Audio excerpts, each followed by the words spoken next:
It was nearly a year ago when Delegate Heather Mizere first asked her colleagues what they knew about Marcellus Shale. The answers range from, was he a jazz player, to, isn't he a running back for the Baltimore Ravens? Legislators quickly learned that the Marcellus Shale Formation has little to do with music or sports. CTV News recently joined the House Environmental Matters Committee on a trip to Western Maryland and West Virginia to learn about the potential energy source and its risks. In our exclusive four-part series, we take a look at fracking and its relationship to the Marcellus Shale Formation.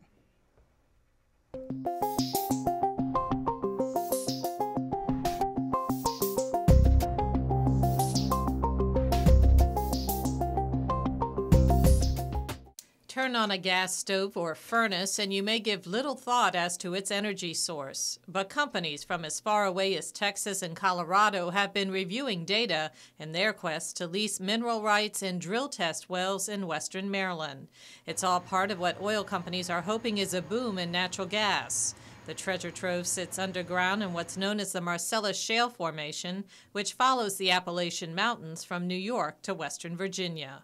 The Appalachian Basin is the most undrilled basin in the world, and therefore that means we still have great horizons of capacity to take care of. The Marcellus Shale, it could be our rock of ages for the United States. When Delegate Heather Mizere first heard about the formation, she brought the issue to her colleagues in the House Environmental Matters Committee. Well, I had viewed, like many people, had flammable tap water on a 60-minute segment and started scratching my head and saying, wow, that sounds like a pretty dangerous situation, and it was really unfortunate that it was happening in states so close to us, and water has no boundaries. And so last session we had a bill introduced to create a study on Marcellus Shale before moving forward. That bill did not pass, but the governor, as you know, put together a commission.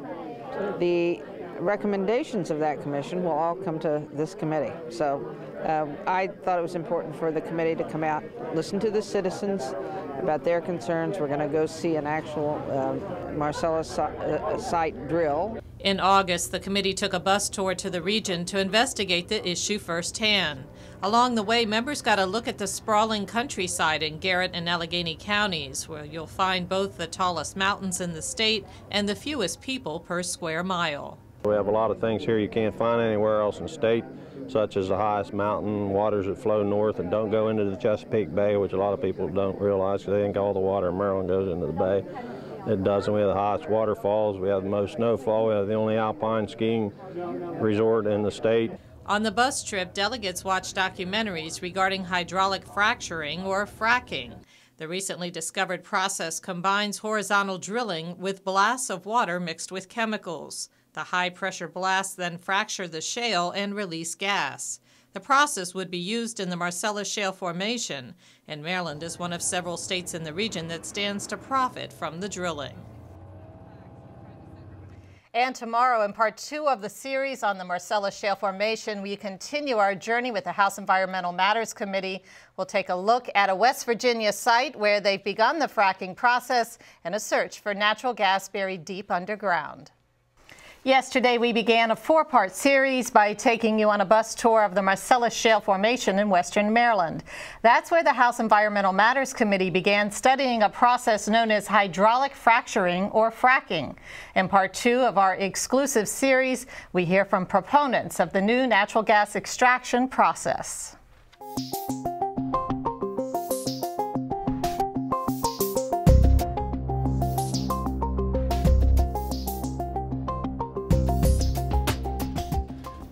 Looking for better ways to do things as an industry. I find it in Pennsylvania has really sharpened their pencil and moved forward in that. West Virginia is sharpening theirs as we speak, and they're kind of moving along too at a different pace, but they're going to get there too. Jimmy Ray works for Enerplus, a company that has begun drilling for natural gas in West Virginia. The company uses the fracking process by first digging deep vertically and then using a series of high-pressured blasts of water to break through the shale horizontally. Natural gas drilling has been around for decades, but extracting it from shale was too expensive a proposition to make a profit. That all changed a few years ago with the introduction of fracking. We just finished a coring operation at 8,200 feet, and now we're drilling a pilot hole to do some electrical log analysis. And from there you're going to drill horizontally?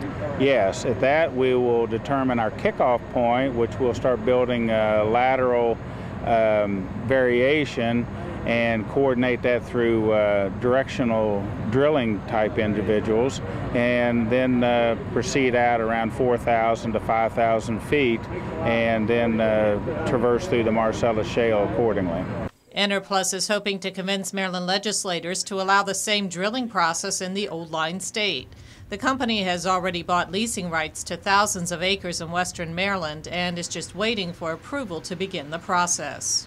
Once we get that in place, then it'll be mostly all West Virginian here. When we go to Maryland, if you guys are amenable to have us over, then we will bring the Maryland crews in.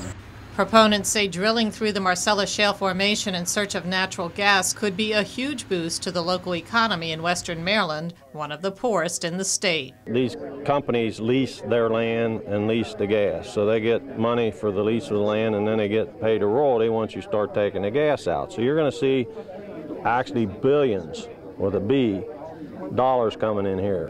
Most of the people that are the drillers and the frackers, which I call one and the same, come from out of the area because they have to be experts in what they do. Most of the other people, they hire locally.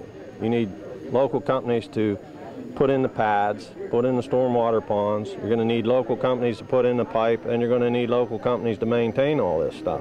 Delegate Anthony O'Donnell thinks the discovery of natural gas could actually transform the state's coffers as well.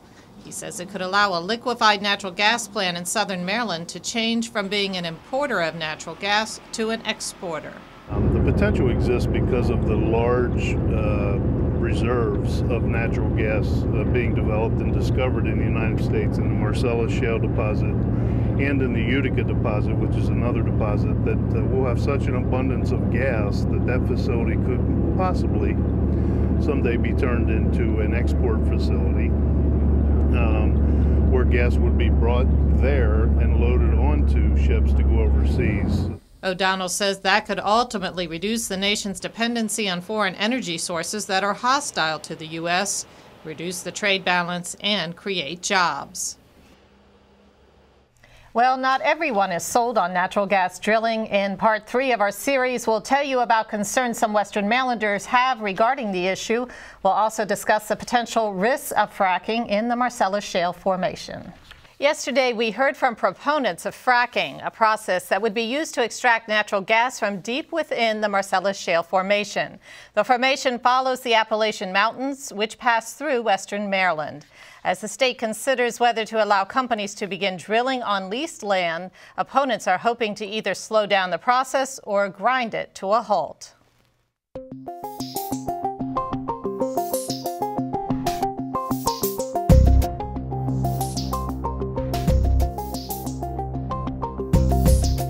I grew up in Scranton, Pennsylvania, and I know from personal experience what it's like to have your livelihood undermined, literally. And the coal industry is just like any other industry.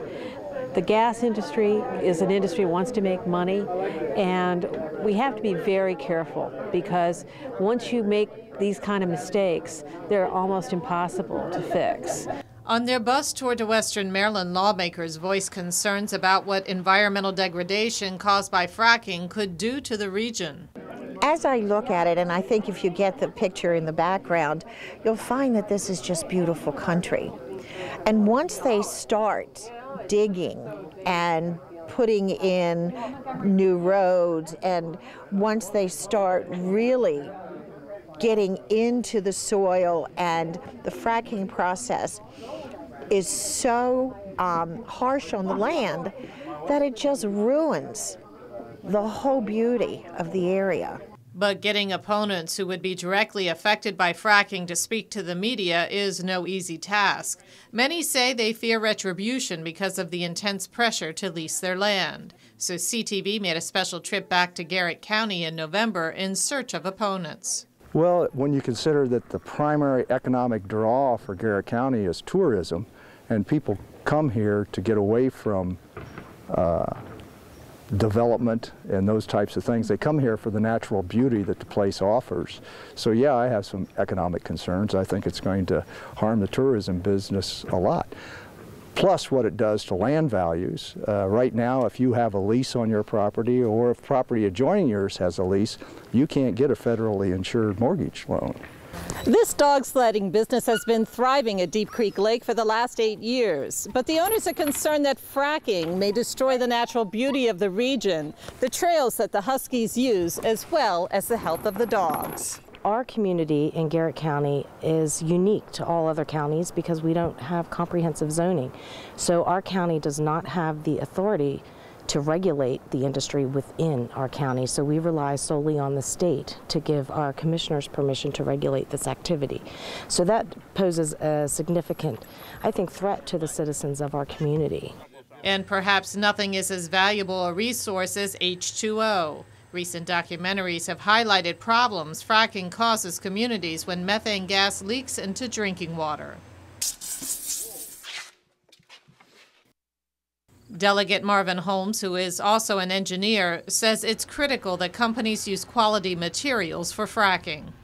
If we are very specific in the types of the wellheads that we use, we can prevent that gas migration. And that's what's happening, is that the drill heads don't utilize a specific type of concrete, and the concrete is sometimes too porous, and the gas from the hydraulic fracturing mitigates up through the drill heads and goes right into the water table.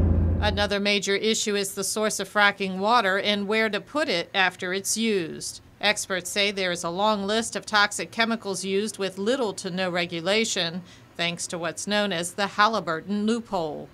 The gas industry is exempt from the Clean Air Act, the Clean Water Act, the Safe Drinking Water Act, and if there are no concerns with threats to contamination to our air and water, then the drillers shouldn't need these exemptions.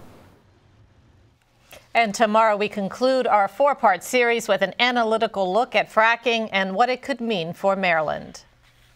Well, over the last 3 days, we followed state lawmakers in their quest to understand fracking. We conclude our exclusive series by taking an analytical look at the latest technology used for natural gas exploration and what it would mean to the Marcellus Shale Formation in western Maryland.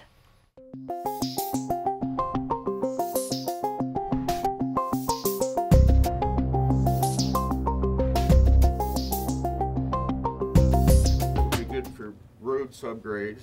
Frostburg University professor Gary Reeves is researching ways to make fracking less harmful to the environment.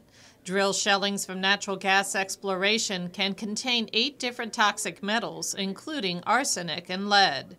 With a little bit of tweaking, this material will be completely benign, and so that something would have been an environmental hazard is now a construction material with low-bearing properties and actual value.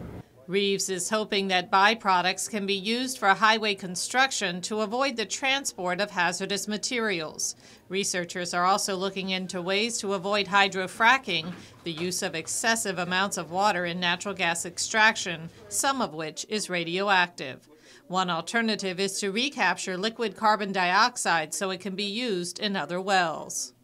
If we're able to use the CO2 technology and reduce the amount of millions, plural, millions of gallons of water necessary for each well, that would be a plus.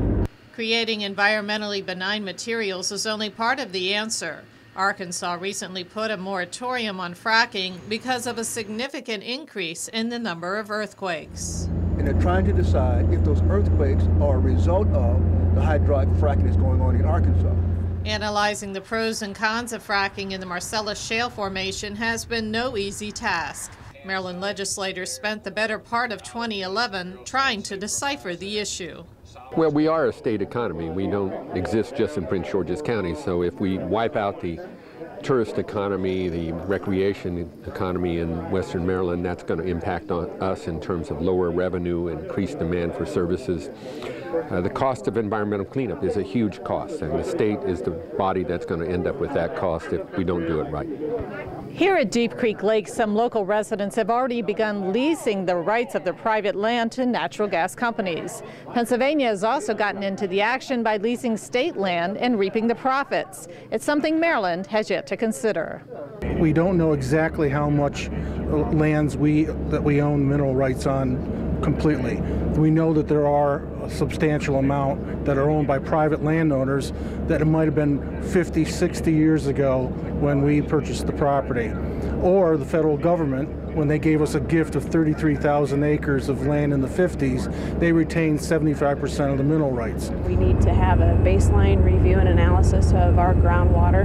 We need to figure out what to do with the flowback that comes out of the drilling and the chemicals that are used in the drilling, what the impact is on our streams, our forest, our wildlife. There are local impacts to the local economy. We need to think through on both a positive and potential negative effects related to the economy and the tourism industry for Western Maryland. Learning from others' mistakes could be the common theme among this group of legislators, but one thing is certain. There seems to be a growing consensus on whether fracking is coming to Maryland. I think we need to do it correctly. We need to do it right, but yes, I think it's coming. It's a matter of time. I think it will eventually happen. It's really the terms under which it happens that we have to be careful about. Well, I think in the long term we'll come up with a plan, but it's got to be one that protects the environment. Is this going to happen in the future? Yes. It'll happen. The question is, when is it going to happen? Is fracking going to happen in Maryland? To be determined. Is this going to happen? Yes. Safely. Yes. It will come to Maryland. Possibly. But I think if it's going to happen, we're going to have to look very closely at the way that it's done and make sure that it's done in a way that it doesn't hurt the environment, that it doesn't hurt the drinking water, that it doesn't hurt the communities, and that when they walk away from this process, they don't leave the land so decimated that nobody wants to visit it anymore. And Governor O'Malley set up a commission charged with conducting a 3-year study on possible shale gas production in Maryland. The commission has just released its first set of recommendations. And joining us now is Delegate Marvin Holmes to bring us an update on this issue. Thank you for joining us. Thank you for having me. Well, before we get to the commission's report here, one of the things that happened when we went out on this bus tour together, it was August 23rd, the day of the earthquake here in this region, and we're hearing that there's maybe a connection. Ohio's just released a report, and Arkansas has a moratorium. Exactly. The Arkansas moratorium is also based upon the assumptions that earthquakes are being caused by the fracking. What is happening is that earthquakes are caused by plates in the earth shifting. The friction of the plates of the earth shifting causes the earthquakes. My hands represent the plates. It's difficult to move my hands because they're dry. If you inject the fluids from the brine of the hydraulic fracking between my hands, like water, it's easier to move, which causes the earthquakes to be easier to accomplish. That's very scary, meaning we may have more earthquakes if we proceed with this. That is the assumption by the geologists and the scientists thus far in Ohio and in Arkansas. And Delegate Holmes, moving on to the recommendations from the commission, I understand it includes a change in a law that would allow landowners to make it easier to bring claims against drillers for water contamination and other damages. That is one of the recommendations that is being put forth by the commission. And I want to make sure we understand that the legislations have not been brought forward yet. But current law only brings forward, current law only talks about well drilling on state land. These new well leases are not on state land. Therefore, by definition, the laws have to be changed to address the leases on non-state-owned properties. Okay, so there's a lot of work to do in the future here. In terms of the report, there's also some recommendations about the liability structure. How would that work? Yes, indeed. The liability structure is going to be increased to be somewhere around the limits of $100,000 per well, or perhaps a $500,000 liability, a blanket liability for a well drilling company. Okay. And session begins next week. Are we going to be seeing this issue come up, as well as what other legislation are you working on? This issue will be coming up. This is going to be an ongoing issue. I'm going to guess probably for about 3 years or so. There are a lot of things that need to be discussed and accomplished. For example, transportation. The roads that these wells are going to be utilizing have to be taken into account. There are a couple of applications right now where the water is being shipped in from Maryland by truck. The brine or the waste is being taken out of Maryland by truck as well. The roadways need to be increased in terms of their thickness and their ability to handle this traffic. There's also going to be some legislation, I hope, relevant to the well drill heads. I had legislation relevant to the well drill heads this past session, but decided to wait until this study was completed before I submitted it. If you recall the oil spill in Louisiana, it was caused by an ineffective well drill head. That same kind of well drill head is used in these hydraulic fracking processes. And if they aren't done properly, you will have what has been noticed on the gas land video, migration of these gases into the waterways of the citizens of the state of Maryland. And we definitely do not want to have these occurrences. You're right there. Just very briefly, I have about 30 seconds. Any other legislation that you feel may be coming up in the near future here? Not relevant to hydraulic fracking, but I've got some legislation that I think would help us to revitalize and increase the economic impact of our state rail stations, our metro stations, et cetera, to give incentives to our developers who want to perhaps put some mixed-use development around our transportation stations. Okay, well, thank you so much for joining us, Delegate Holmes. Thanks for having me. I really appreciate it. And second phase of that Maryland study is due in August 2012. It will address the best ways to limit environmental and public health risks of shale production, shale gas production.